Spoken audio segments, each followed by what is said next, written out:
దేశంలోని స్వయం సహాయక సంఘాలకు బ్యాంక్ రుణాల ద్వారా 8,000 కోట్లు, క్యాపిటలైజేషన్ సపోర్ట్ ఫండ్ ద్వారా 2,000 కోట్ల రూపాయలు ఇస్తామని ప్రధాని మోడీ ప్రకటించారు. వైసీపీకి రాజీనామా చేసిన ఒంగోలు ఎంపీ మాగుంట శ్రీనివాసరెడ్డి 2 రోజుల్లో టీడీపీలో చేరనున్నారు. ఎప్పుడు ఎక్కడ చేరాలనేది చంద్రబాబు నిర్ణయిస్తారని ఆయన తెలిపారు. విజయవాడ నగరపాలక సంస్థలో ఖాళీగా ఉన్న ఉద్యోగాల భర్తీలో కోట్లాది రూపాయలు అవినీతి జరిగిందని సిపిఎం నగర కార్యదర్శి దోనేపూడి కాశీనాథ్ ఆరోపించారు.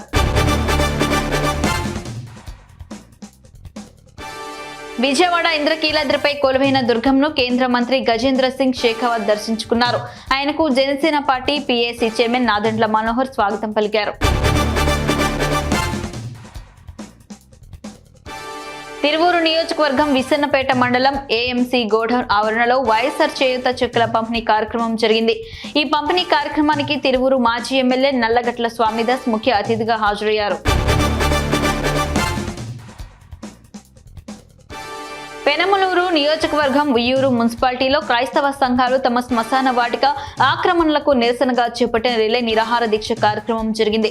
రిలే నిరాహార దీక్ష కార్యక్రమంలో చెలసాని పండు కుమార్తె అల్లుడు దేవినేని స్మిత, గౌతమి దంపతులు పాల్గొని వారికి సంఘీభావం తెలిపారు.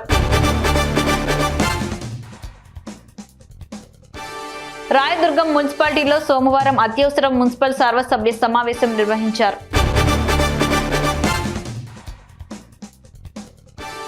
కుకట్పల్లి బీఆర్ఎస్ ఎమ్మెల్యే మాధవరం కృష్ణరావు కళ్యాణ లక్ష్మి, షాదీ ముబారక్ పథకాలకు సంబంధించి కాంగ్రెస్ మేనిఫెస్టోలో ప్రకటించిన విధంగా 1,116తో పాటు తులం బంగారం ఇస్తానని హామీ ఇచ్చారని, దీనిపై సీఎం రేవంత్ రెడ్డి స్పందించి వెంటనే పేదింటి ఆడపిల్లలకు తులం బంగారం ఇచ్చే దిశగా పథకాన్ని అమలు చేసే విధంగా చర్యలు చేపట్టాలని విజ్ఞప్తి చేశారు.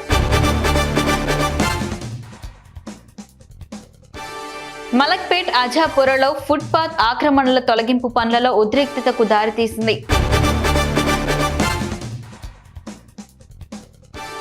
ఒరవకొండ తహసీల్దార్ కార్యాలయం ముందు ఇండియా కూటమి నాయకులు బైఠాయించి నిరసన వ్యక్తం చేశారు. కరువుతో అల్లాడుతున్న అనంతపురం జిల్లాను అన్ని రకాల ఆదుకొని రైతులకు రుణమాఫీ చేసి ఎకరాకు 30,000 రూపాయలు ఇవ్వాలన్నారు. తాడిపత్రి పట్టణంలో సోమవారం జరగనున్న టీడీపీ జనసేన శంఖారావం సభలో సత్తా చాటుదామని జనసేన పార్టీ తాడిపత్రి ఇన్ఛార్జ్ జనసేన శ్రీకాంత్ రెడ్డి పిలుపునిచ్చారు. రొమాంటిక్ కామెడీ సందేశాత్మకతతో పడమటి సంధ్యారాగం సీక్వెల్ సినిమాని త్వరలోనే ప్రారంభించడం జరుగుతుందని నటుడు మీర్ అబ్దుల్ పేర్కొన్నారు. తుని నియోజకవర్గం కేఏ మల్లవరం గ్రామంలో వేముల రాజాబాబు ఆధ్వర్యంలో 7 లక్షల రూపాయల వ్యయంతో నిర్మించిన నూతన విశ్రాంతి భవనంను రాష్ట్ర రోడ్లు మరియు భవనాల శాఖ మంత్రి దాడిశెట్టి రాజా ప్రారంభించారు.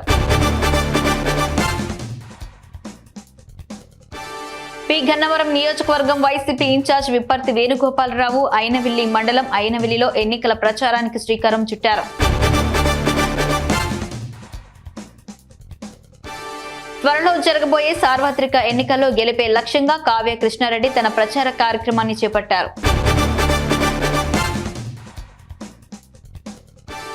రాష్ట్రంలో ప్రజల సంక్షేమమే ధ్యేయంగా వైసీపీ ప్రభుత్వం పనిచేస్తుందని చింతలపూడి నియోజకవర్గ వైసీపీ సమన్వయకర్త ఖమ్మం విజయరాజు అన్నారు.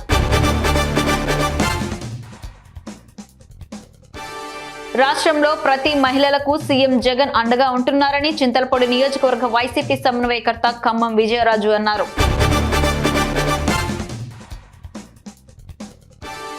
జీడీ నెల్లూరు ఎమ్మెల్యే అభ్యర్థిగా నా బిడ్డ కృపాలక్ష్మిని పార్టీ నాయకులు, కార్యకర్తలు, ప్రజలు మెజార్టీతో గెలిపించేందుకు కృషి చేయాలని డిప్యూటీ సీఎం కె నారాయణస్వామి పిలుపునిచ్చారు.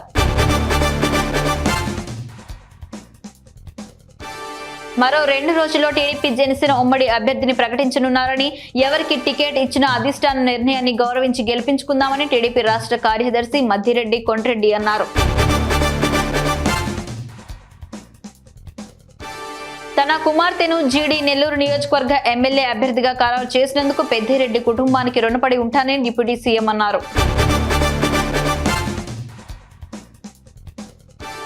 అగ్రిగోల్డ్ బాధితులకు న్యాయం జరగాలని తక్షణమే ప్రభుత్వం స్పందించి బాధితులను ఆదుకోవాలని అగ్రిగోల్డ్ వెల్ఫేర్ అసోసియేషన్ కార్యదర్శి గంగు శ్రీనివాసరావు అన్నారు.